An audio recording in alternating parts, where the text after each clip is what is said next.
आणि याचा नोकरीचा भाग सांगते ते संविधान हे पुस्तक इतकं मोठंही आहे, चांगलं 300-400 पानांचं.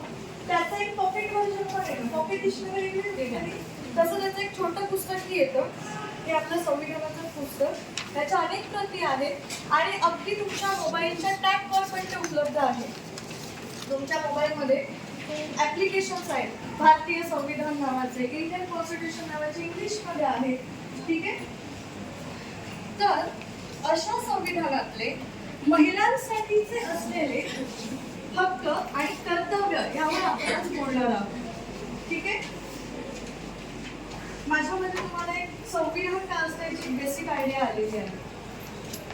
मग हे संविधान आल्याने असं काय फरक पडला आपल्या आयुष्यामध्ये एक महिला म्हणून आणि त्याच्या आधी आपली स्थिती काय होती हे समजून घेणं आवश्यक आहे.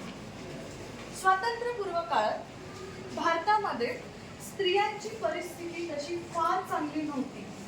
ठीक आहे. अनेक त्याच्यामध्ये प्रॉब्लेम्स होते, अनेक अशा असुविधा होत्या ज्याच्यामुळे त्यांचं जीवन थोडं दुय्यम स्तरावरचं होतं. त्यातले अगदी काही सांगण्यासारखे प्रॉब्लेम म्हणजे शिक्षणाचा अभाव.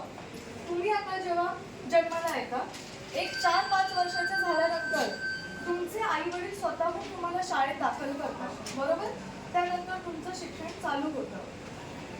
पूर्वीच्या काळी कधी स्वातंत्र्यपूर्व काळापूर्वी अशी कोणतीही कंपल्शन किंवा प्रथा नव्हती. ठीक आहे. तुम्ही जे म्हणजे मुलींना शिक्षण द्यायला पाहिजे असं काहीच नव्हतं. त्यानंतरचा महत्वाचा प्रश्न होता बालविवाह. मुलींचं अगदी लहान वयात लग्न लावलं जायचं. त्यानंतर